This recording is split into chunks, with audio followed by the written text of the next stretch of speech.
Hi, I'm Tom McGuire and you're watching Inside Sleeve.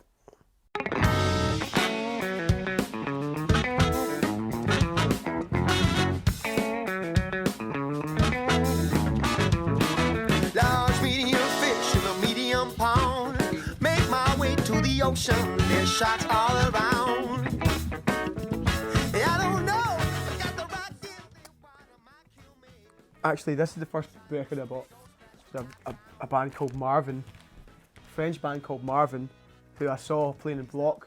And it's probably maybe 2012 or 13 or something like that, when I sort of rediscovered records because they were selling a record at their gig, and I thought that's a nice piece of art. Look at that, lovely piece of art. And I thought I'm going to use that, get that, even though I don't have a record player. But then I discovered, sitting at the top of a cupboard somewhere, there was a record player which it functioned after the tiniest little bit of maintenance. I got it working, and then all of a sudden I realised that I could pick up records. I'm going to start with Harvest by Neil Young, and this is an excellent album. It's one that's quite close to me, and I'm close to it. It's one of these ones that my parents used to listen to on holidays and car journeys, long car journeys, so they're kind of ingrained in my psyche a little bit from that, and I did enjoy it then to a certain degree, but it's one of these ones that I've kept coming back to at various sort of stages of my development until now, and through every phase I can come back to it and catch something else. So maybe one phase in my teens I'd come to it and I'd realise the beauty of the music, and then it wouldn't be until a little bit later on. I think he's 24 when he wrote this, and so round about that kind of age I can clock in and zero in the lyrics. So each time I've revisited this record, whenever I listen to it I have to sit and listen to it, and I get something new from it every time. I don't know if you can see some parallels here. Perhaps it's influenced the colour scheme here in some way. In this album there's a song called Old Man, where he sings a line about being 24. Old man, look at my life, 24 and so much more. So he's writing this at 24, speaking to some imagined old man, some upper generation. There's some sort of boundary there that you can't understand between each other. He's talking about that at 24. He is now an old man. So I find that sort of dichotomy, that kind of communication between different eras of oneself, very interesting. It's something I'm trying to explore. But he's talking about 24, which he made this, which I consider a masterpiece. And around about 24, I kind of was all over the place, and my life was a bit of a mess. So I've got the line, 24, he made a masterpiece. 24, I made a shatsterpiece, right? Which is my word, coined it. There you go, that's the line, that's what it's reference to, is this. And the song Old Man. Prince, fuck. Oh no, it's a beast. Sam. Kenny, big Kenny. Eric Clapton. Red Fang, badass. Oh, there's more Pallbearer. Next one's a Stevie Wonder album. It's I've chosen for once in my life. Really, it could have been any Stevie Wonder album. Especially the big four of the classic era. Really, my favourite one's Talking Book. My favourite Stevie Wonder album is Talking Book, but I don't have that on vinyl, fortunately. However, this one is not part of that classic era. It's not one of those big four records. It's still in the sort of early Motown, his adult days. It's in that kind of era where he's still under the control of Motown in a bigger way. But for some reason, this one's really important to me. It was kind of after a time when I was kind of lost a little bit.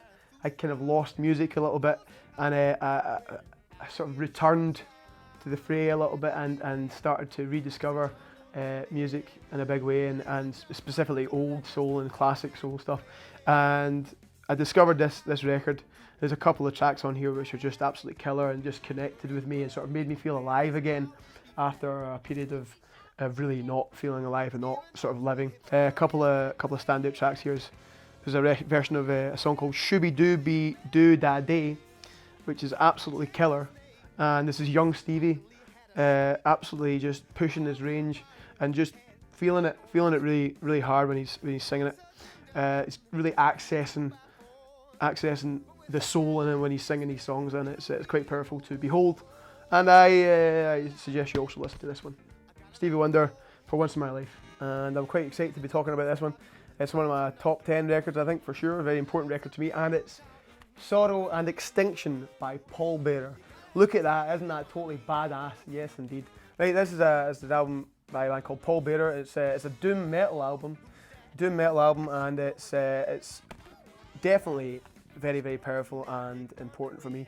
A lot of the music that we're coming out with now, there's elements of this sort of thing seeping in, gently seeping in. It's almost like I've opened with something super light, but with some lyrical complexity, lyrical darkness, and I'm gradually letting this sort of thing seep in, so as not to scare people off.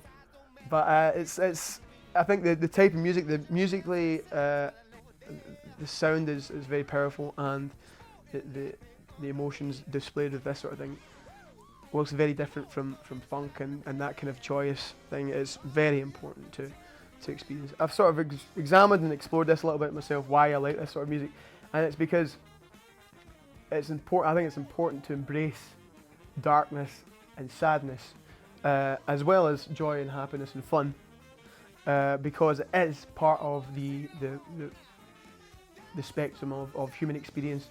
And I believe that's all we've really got is what we are capable of experiencing as human beings, and one of those things is darkness and sadness. And this is a piece of art which I think epitomises that and displays that and allows one to channel that kind of feeling very much so indeed. And I like it very much. I implore people to have an open mind about that kind of music. People are often quite turned off by things that are super dark or super sad. These are songs. These are 4 songs. Each of them are 10 minutes long and slow and low, but you just have to turn it on and get stuck in and just let it wash over you, and it's brilliant, and you get to escape for a little while. Where you escape to is up to you. You can escape to a dark place, you can escape to a pensive place or whatever, but in any case it's something that's powerful, emotive, and I very much enjoy it. And also harks me back to a particular time which is emotionally poignant for me, so I very much like this one, and I recommend that you check it out. This is Tom McGuire and Brassholes' debut album. It's available from our own website, tomMcGuireandBrassholes.com, and from all major record stores actually, in at least Scotland, maybe England, I don't know yet. But it's out there, but grab it from our website. Or at any of our shows. You can come to our shows and get it too. Next one's at 21st of March in the Drygate in Glasgow. It's going to be a big show, don't miss it.